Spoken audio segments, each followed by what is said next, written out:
Welcome back.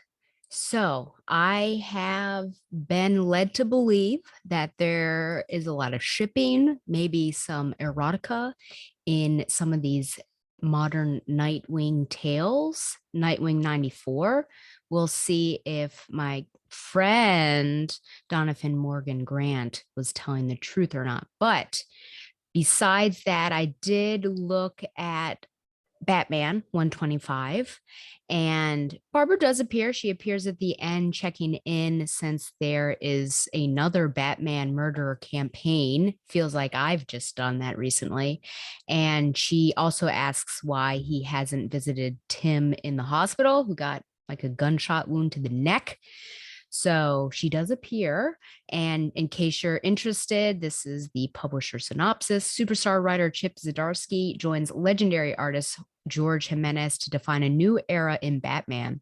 Bruce Wayne is at a turning point, haunted by dreams of a dark future, while Gotham City billionaires are being gruesomely murdered. With the discovery of an arch enemy's involvement and a tragedy unfolding, the Dark Knight's nightmares are just beginning. And in the backup, there's chaos in Gotham as the underworld fights over one of its crown jewels. And Selena Kyle is caught in the middle. Can she stop the bloodshed and maybe even make a little money in the process? Okay, well, if you recall, because I went to Europe, I was unable to, the time that it happened, I was unable to actually look at Nightwing from June.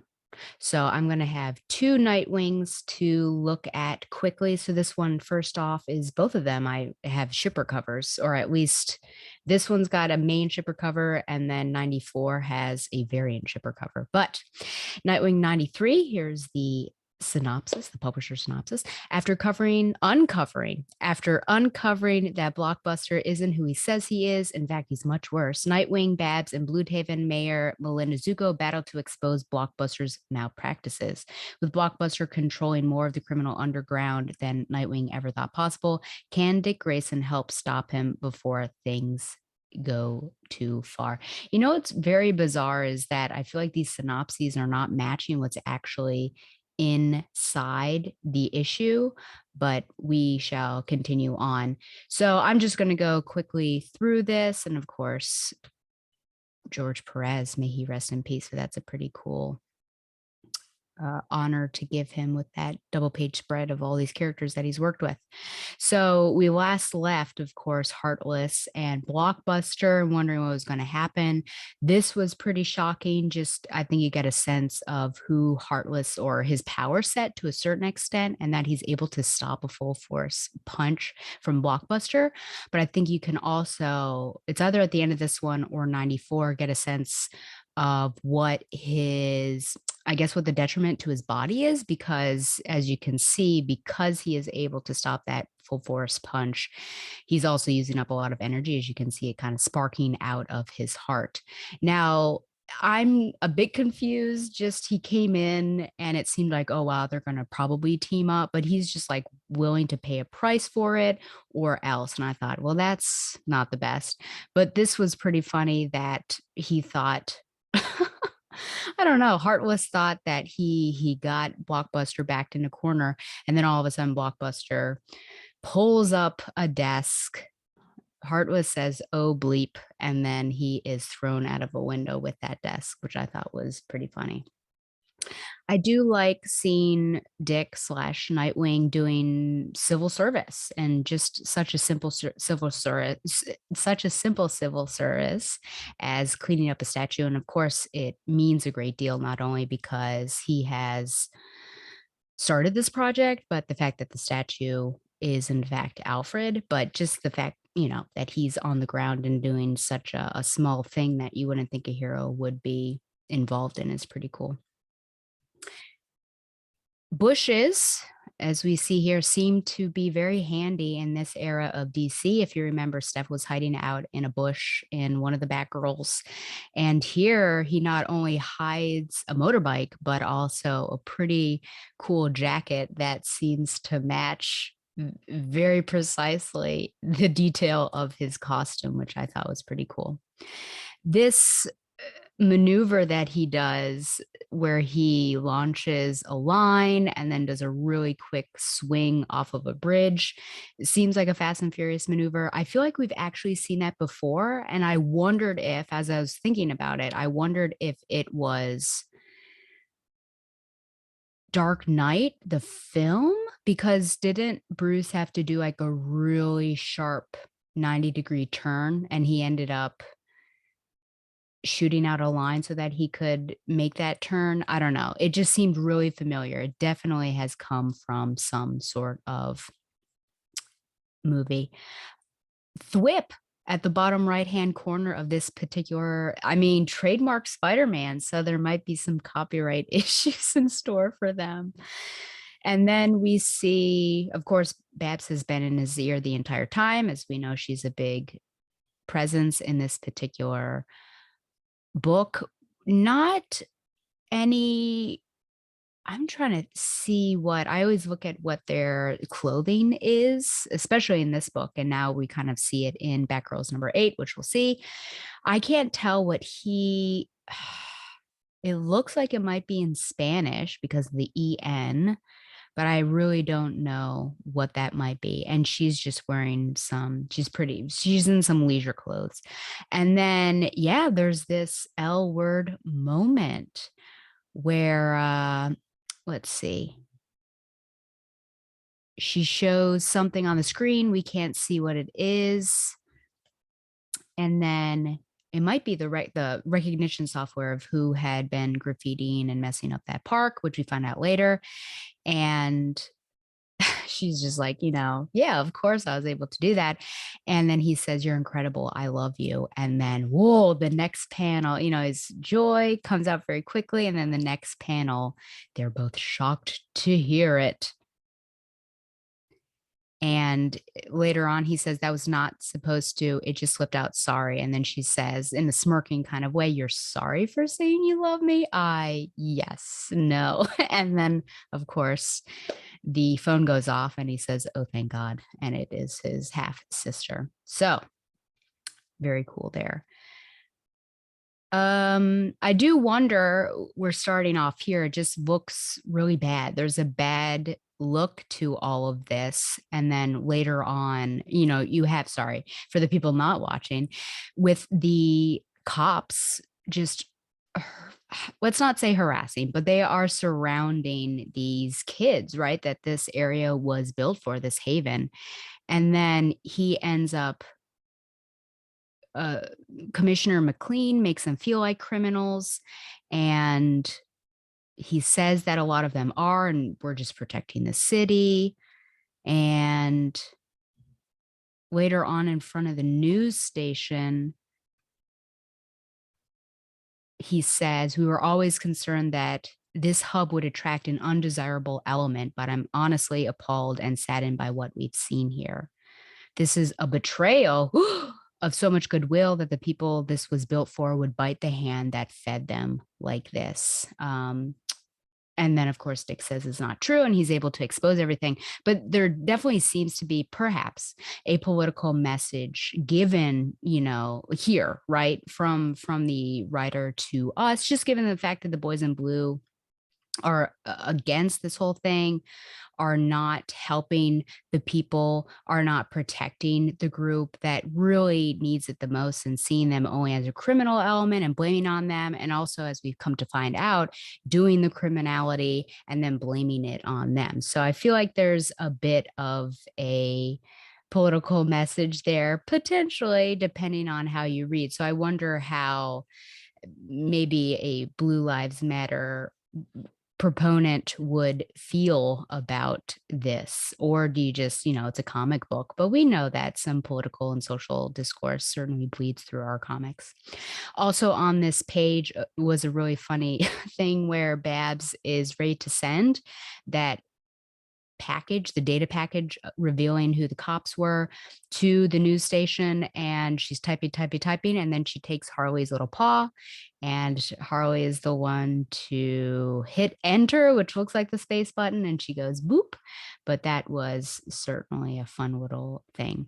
And then the final thing that I wanted to say was, and she actually gives Harley credit, which was funny. It looks like Heartless, I mean, we get to know him a bit more. He does seem like he's real souped up, but Heartless has a butler, and I'll just call him Alfred, even though his name is Gerald, I think it is. It's either Gerald or Gerard, but he even says, "What happened, sir?" So, yeah, Gerald.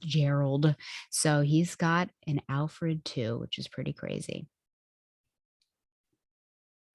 Okay, moving on to 94.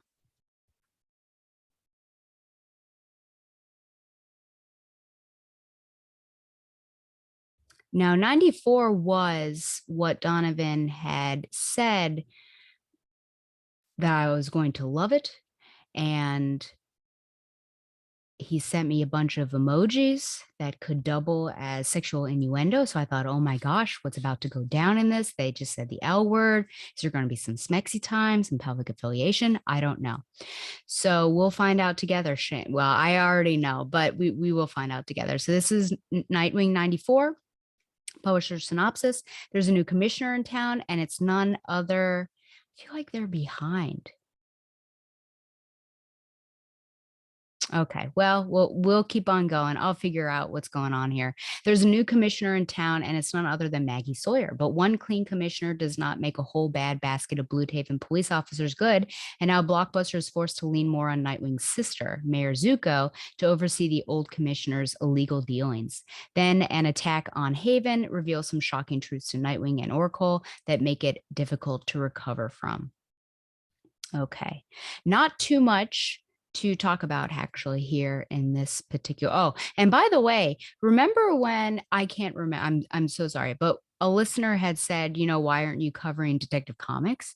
And it wasn't. I didn't really know that Babs was a part of it, and then I read like this entire run of Mariko Tabaki, and then it seemed to be. I feel like that was months ago, and then all of a sudden it's come back. I don't know what. It's kind of strange to have a top tier book like Detective Comics be on hiatus. I don't know what's going on. Okay. So there we go. I just want to say that Nightwing is getting a bunch of cool costumes here. I would call these web pits, but that's only because I am a Spider-Man fan. But just to see him flying through the air with the greatest of speed, like Mighty Mouse, and of course, doing crazy things, playing chicken, but knowing what he's getting into with a car and a motorbike. I am pleasantly surprised to see Maggie Sawyer here as commissioner. And then, of course, Dan Turpin is right behind her with his scowl on the face. I am interested to see where that goes. I wonder if there will be any shipping. I wonder what point or how much of a side character she's going to be. Is she going to be a recurring minor character that fills a pretty big role in Nightwing's cast? I don't know, but it'll be pretty interesting to see. Kind of reminds me of, I mean, this runs parallel to the vintage Nightwing, just that, trying to clean up the Bloodhaven Police Department. So Maggie and Amy taking these roles to kind of clean it up is very interesting. That again, we see a parallel between the present and the past. Oh, so here it was. No, sorry. Aha, here it was. This is the moment. So Donovan lied to me. Now I am happy for this shipper moment. So they are looking through some data. I think it's Blockbuster's data that they ended up getting from Commissioner McLean as he was trying to escape. And Dick says, you want to order pizza and read through pages and pages of criminal activity. And she says, I couldn't think of anything more romantic. And then there is a nice little smooch. And who knows where that smooch would have gone, except Harley had to behave like the puppy she is.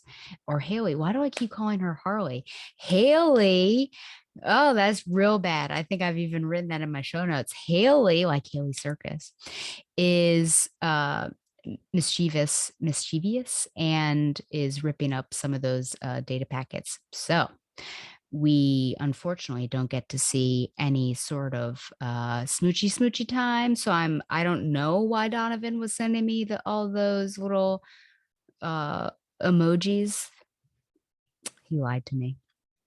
And then I think at the very end, all I have to say is, oh no, Melinda, because oh boy, she was trying to save someone and then she did not use a secure line. And she also did it in front of this guy and he outed her very quickly. So I'm concerned for her and we'll see what happens. So that is it for Nightwing 94.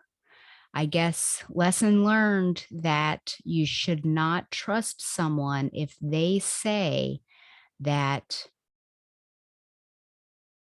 you're going to get an erotic thrill out of reading an issue, because I just can't trust it anymore. Just can't trust it. Can't trust him. Okay. And now the main event, which is Batgirlsss number 8. Okay.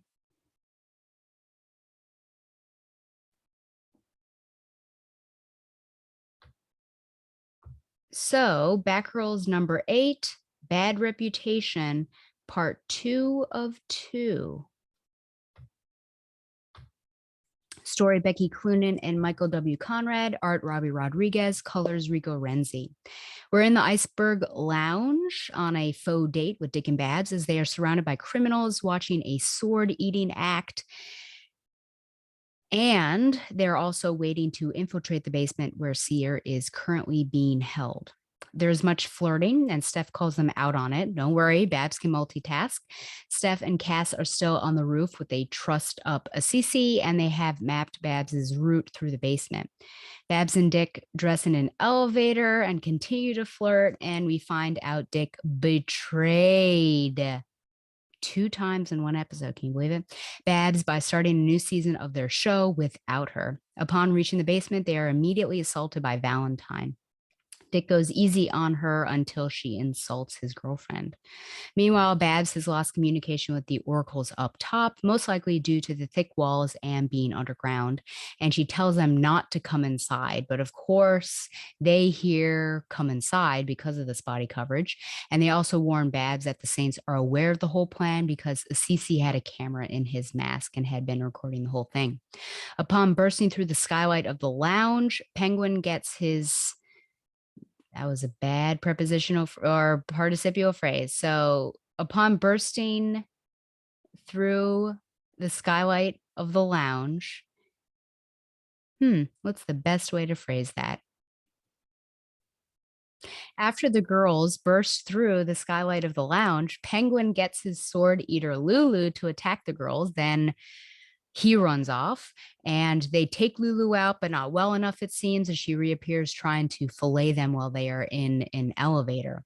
They launch themselves out of the elevator and she goes down the shaft, but don't worry, she's still alive. Babs talks to Tarsus and tells him to let Seer go, but he says that he will use her to make Simon Saint powerful again. Babs tells him to see the inconsistency of what he is saying, but we all know what she really means is that he's a hypocrite. I think Nightwing drops a smoke pellet. It's unclear who does it and how Babs knew that he was there and when the smoke pellet was going to drop, but there's a smoke pellet and Tarsus is taken out and Seer is rescued. Babs destroys Seer's computer setup with a thumb drive and Seer is livid, though she does tell the team where there is another exit through a sewer used when the lounge was a distillery. On the way out, Seer slices Tarsus's neck with a razor inside of a mouse, like a computer mouse, and pushes him and Babs out into the sewer. Dick takes the Saints and Babs goes home with the girls, so they don't chase Seer. They consider the future threat of Seer before Steph, wearing a Black Canary shirt, wonders why Babs is wearing Dick's hot pants from when he was Robin. As the night ends, Dick visits with Haley. And again, I ask you, where's Fido 5? And they share a kiss. And next up, oh my gosh, finally, Killer in the Hill. Okay, so let's look at this cover here. Of course, I always like to see, I guess, the ratio of humans and who is being showcased and who is not. But this is the main cover. We have, is that a yo-yo? We have Seer in the background. I'm a bit confused about this strange yo-yo here. Yeah, not really sure how that relates. And then Barbara is in the foreground as Batgirl, and Cass and Steph are in the background. And there's currently a debate going on, which my dear friend Donovan sparked and is trying to burn down the internet, about who is the focus of this book now, who was meant to be the focus. If there's a Barbara fan, is that fan complaining that there's not enough Barbara? If there's Steph and Cass fans, are they complaining that there's not enough Steph and Cass? And I, as a Barbara fan, of course, but I love Steph as well. And if you recall, I said that I felt like there wasn't a lot of Barbara. I thought the intent was equal screen time. Someone replied to that tweet or quoted that she was supposed to be kind of in the background and it was mostly supposed to focus on Cass and Steph. And I don't recall that necessarily being true. I thought the point of being Batgirls is that all three of them were sharing the page. Otherwise, why not call it Batgirls and Barbara Gordon? So, even if you were to look at the covers, which I brought up, you were seeing Steph and Cass on at least the first three covers, and then either Barbara wasn't there or just like a floating Barbara head. And so now we are seeing full Barbara body. Here in this case, she's in the foreground, which I think is appropriate just because it is her mission and she's mostly taking priority. But I think if we shift back and forth and share the spotlight, I think that's fine.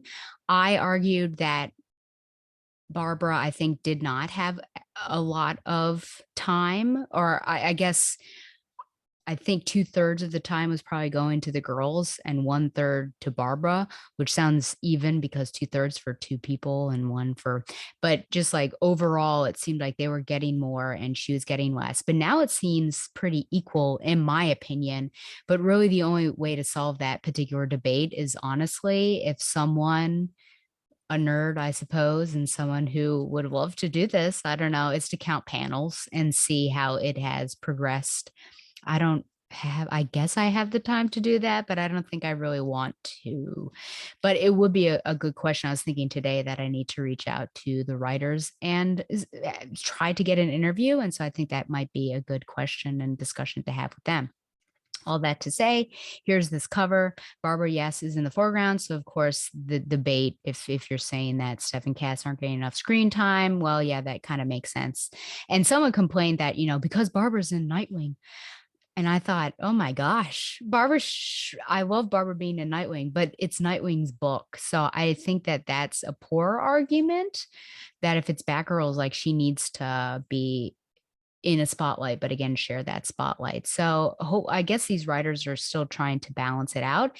And if you recall, Donovan, and I agree with him, and I think Shayna also agreed that the first arc was a Stephanie arc. That what if this, this is only two parts. This two-part arc was a Barbara Gordon arc, and then maybe Cass will be the next one. They'll kill her on the hill. Feel like that might be a Stephanie situation since she's been the one to say it was the creepy neighbor all along. You got the Iceberg Lounge in the background. If anyone can let me know why there's a yo-yo there, let me know. If it had been like digital trail or a sword because of Lulu or a thumb drive because of what Babs did at the end, maybe, that would have been better. I suppose my main question or grievance against the story is the characterizations, particularly of Dick and Babs. So let me see if I can find this. But at one point, here we go. Dick says, "Are you sure we have to save Seer? She did cause a lot of trouble, and I can think of plenty of things I'd rather be doing."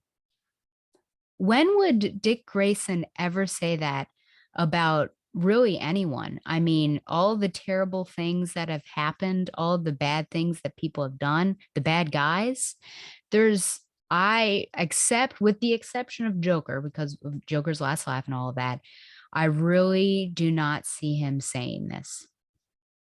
And then I was actually pretty surprised that he was shocked that Seer was a child. I would have thought that Babs would have mentioned this right after she had found out who Seer was, and especially because he's a part of this particular mission, would you not let someone know that, hey, there's a Seer as a child, her name's Kia, I think, and Kira, and we're going to save her, and I know that she's done some bad things. So there's some weirdness there. So that's Dick, right? And then at the very end, if I can find this one, she says at one point,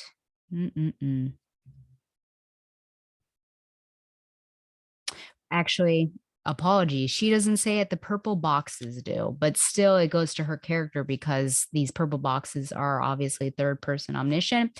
If it had been anyone else, Baz would have seen it coming. More than that, though, she regretted the fact that a small part of her admired Seer. She'll never admit it, though. Okay.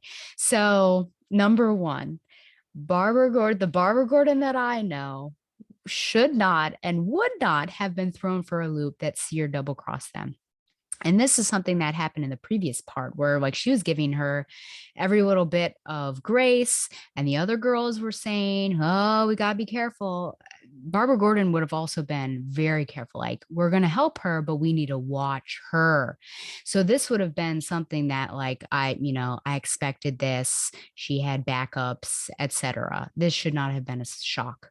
Number two, do you really think she admires her? For what does she admire her? I think that there is a mutual. Let me think about this.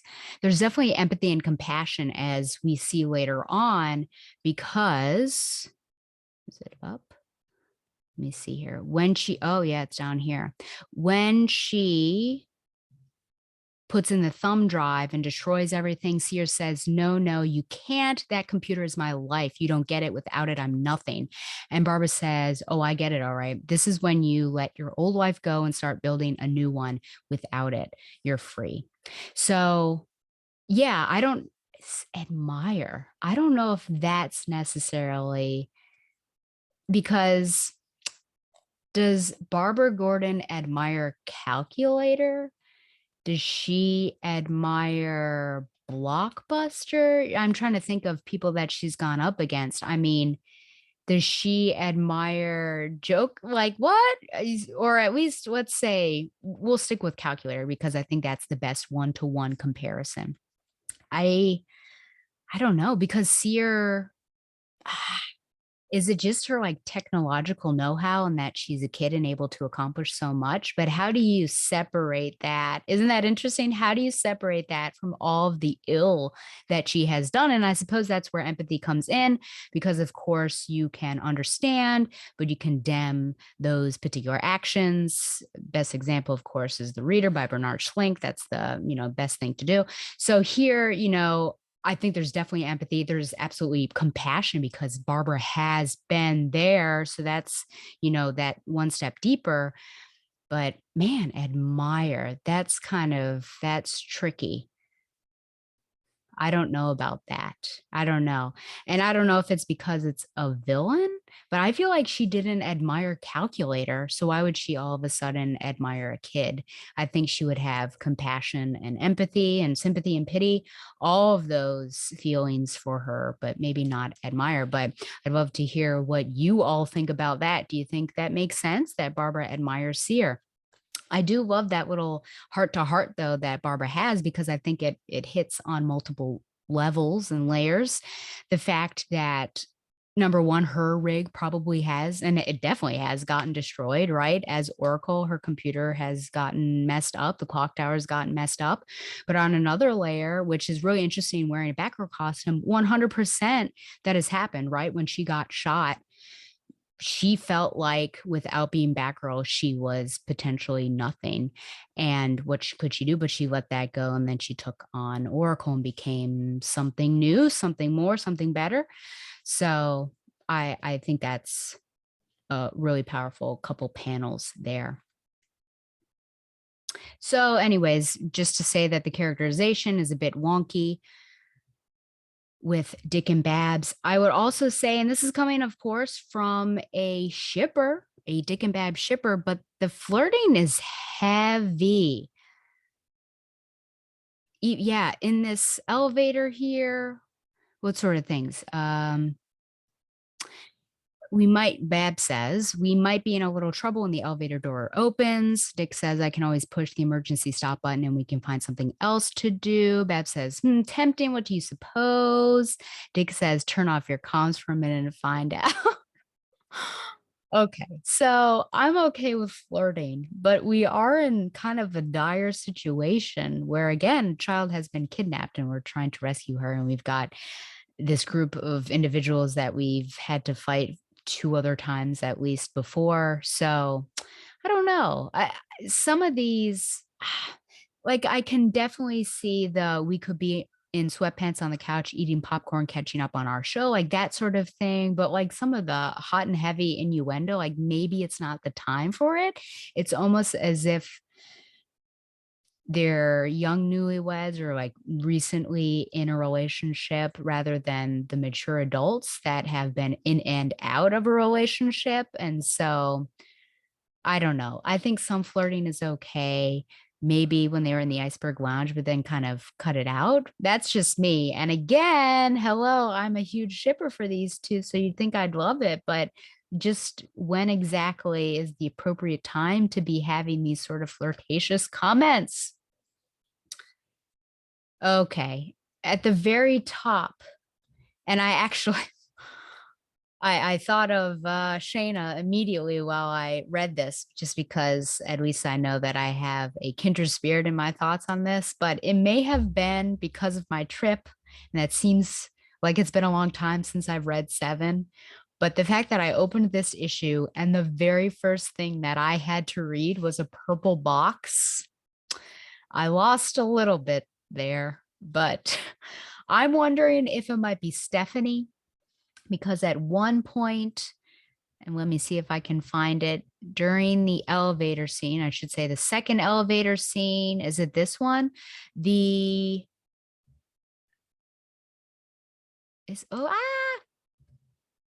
was weird. Let me find it. Pardon me. I think it's this one. The purple box on the previous page says at the very bottom, don't worry, ... And then at the top of the next page, it connects with Stephanie saying Oracle and Nightwing are totally fine. Now, we know that this happens frequently within books where a narration box may spill over to something else, or one person saying something may spill over into another person saying something in another scene. But I do wonder if this is potentially a clue. I also, speaking of Stephanie, I have no idea if this is a reference, but if someone could elucidate Rain Ruin for me, why is that a call that she's making as she's breaking through a skylight? No idea. I tried to look it up and now I can't even remember what it was that I found. I found some sort of nerdy reference. It was like, was it a video game? I can't remember. I have no idea what this means. So if you have any thoughts, let me know. I do like the writers bringing up a good point about insurance, liability, and skylights in Gotham. And it is, of course, very interesting and humorous that, yeah, you wouldn't expect Penguin to really need that, because who would do such a thing in the Iceberg Lounge? But, any of the Bat people would have absolutely done that. A bit of a rookie mistake that the oracles don't check a CC for devices, but I am glad that on that rooftop scene, they actually have their masks back on. Remember, that was a big critique that I had, that they're just running around the rooftop with their masks off. Like, what is this? Who are you? Uh, the Sword Eater is an interesting character to have, and it actually reminds me of, and I'm going to mention this in my required reading. No, reading recommendations, literature. Whoa, it's been so long. I can't even remember what it's called, but it's literature recommendations. And there is a book that I'm going to talk about called The Paris Apartment by Lucy Foley. And there are some I was going to say CD dancers. The dancers aren't CD, but they're in a very CD situation. And it kind of reminds me of that, where Lulu would be dancing and then she would be bid on by some wealthy guests and taken elsewhere, unfortunately. Okay. Yes. As we go to the end, I do wonder how Tarsus is not dead. We can, of course, look at this attack. Look at that. It seems like right in the carotid with this mouse. But it says later on, let's see. Oh gosh. Well, he says, at least I die, a martyr for Simon Saint. And then Bab says, oh, don't be a baby. You'll only die if that paper cut gets infected. And the final part of this, of course, we need to talk about this outfit that Barbara Gordon is wearing because, and of course, I love this Black Canary, old school Black Canary, which is very cool that Steph is wearing, and Cass is in her unicorn robe. So Steph calls her out and says, are you wearing Dick's underwear? And starts laughing. And Bab says, so they're comfortable. Whatever. It's morning. I'm going to bed. Okay. So if we look at it, she actually is almost wearing a Robin costume. We see when she stands up that her shirt is old school Robin. And we've got the hot pants. And then even if you look up, when you see her full leg over the couch, you see the pixie shoes. Now, the inconsistency is that in the top two panels, when you can actually see her underwear, she has shorts on or boxers. And then all of a sudden, she has briefs on that look the same color tone, I would say. And there are lines, but not the same. So I'm not sure how that exactly happens, especially on the same page. If it's two different pages, I could be like, well, they just forgot. But if the artist is drawing something from one panel, it goes 1, 2, and then gap, gap, gap, bam. How do you, in 3 panels, forget what you have drawn? So I am not sure about that because briefs would not fall on your thigh / your hip like that. So we would have seen more of that. Yeah, I don't know, but there we go. And then I'm happy to say that it does end on a shipper moment. So even though Donovan disappointed me, at least we can add another kiss here. And Haley, of course, is the bystander here, witnessing the smooching. Who knows if it progresses? We don't know. The lights go off, the actual issue ends. Okay, well, we're done with this particular story. It was 2 issues. I think it went pretty quickly. I, for Seer kind of joining up with the Batgirls, it was a bit of a letdown, and there wasn't much of a reckoning between the two of them. Part of that, I think, is because Barbara was just acting out of character, and I think there needed to be also some scenes where we see Seer and the Batgirls first having a discussion. Yeah, this one, I think I liked this one a little bit less than the previous issue, if only because I'm confused by some of the things that Barbara was saying and doing. And then with Dick not necessarily wanting to save Seer was interesting. I mean, it was kind of a joke, but also kind of not a joke. So I don't know.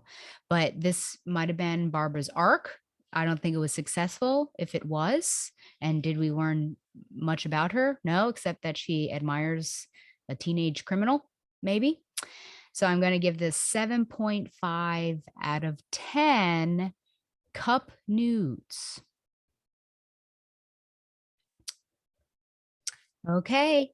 Well, I have no anime watch list recommendations. There are two films that I want to see. One of them is Prelude, the Fruits Basket Prelude. I want to see that. And then The Deer King recently came out, which looks really interesting. So those are two that I want to see. But yeah, I'll guess when I have the time, you'll find out.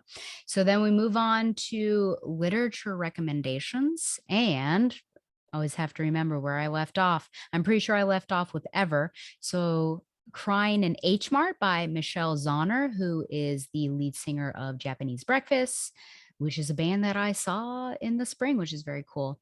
And that is a memoir, and it really explores her time after her mother's death, as well as her relationship with her mother throughout her life, and then when her mom got sick, and uses food as really the medium, I think, to look at that relationship. So it's really good. And I listened to it on audiobook. So Michelle Zauner was the one who was reading it to me. Then I read Plaza Suite by Neil Simon, which is just one apartment room and three different couples in different, not different time periods, but just like different times. And it is currently on Broadway, starring Matthew Broderick and Sarah Jessica Parker, but it sounded like a really interesting look into relationships and an interesting thought experiment to have it all in the same setting. Oh, my European read was Papillon by Henri Charrière.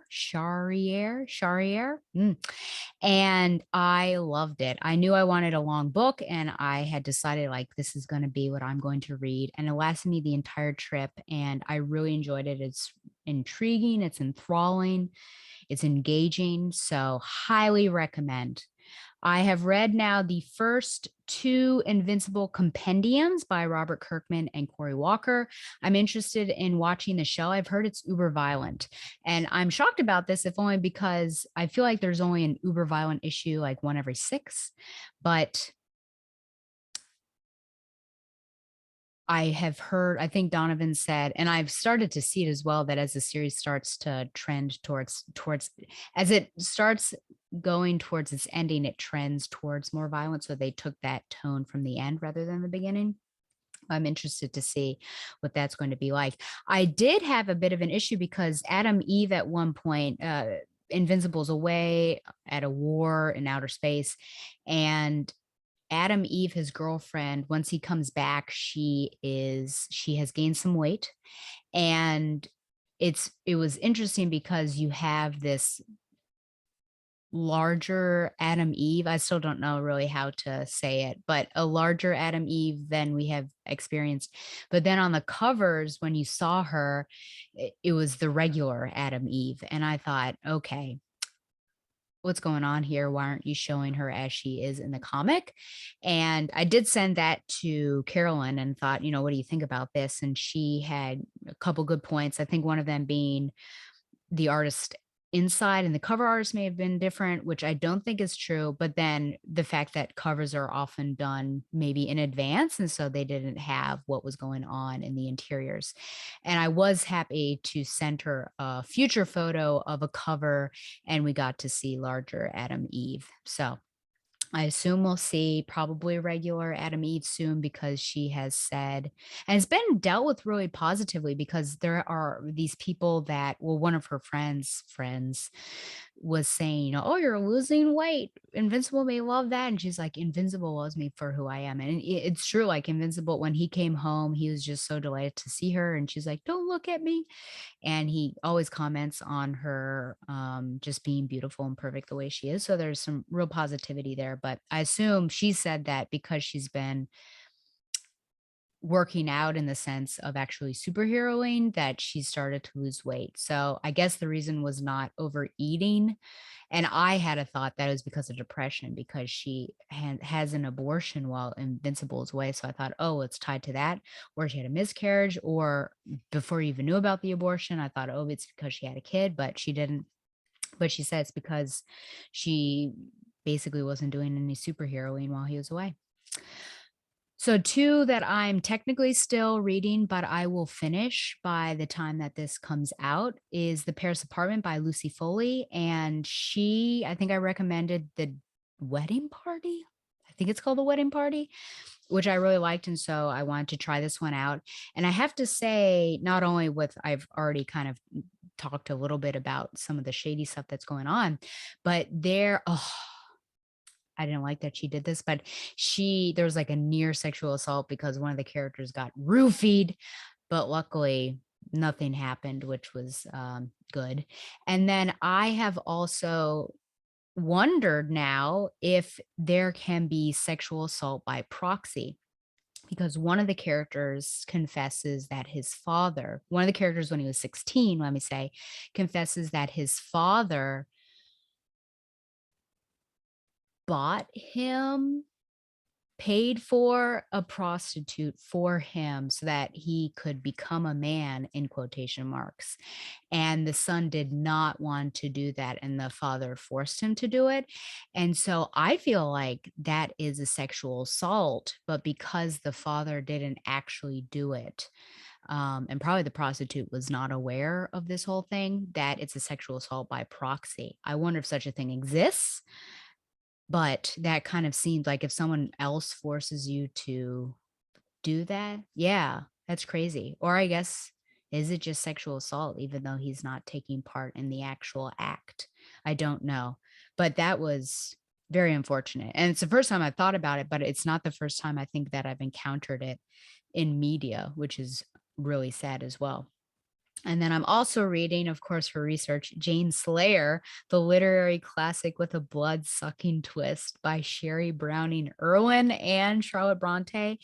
And you have to say Charlotte Bronte because it is, if you've read Pride and Prejudice and Zombies, it's like an abridged version of Jane Eyre, like copied and pasted, and then Irwin takes passages, like switches them around because Jane Eyre is to a certain extent a vampire hunter. So there are vampires and zombies, as far as I know right now.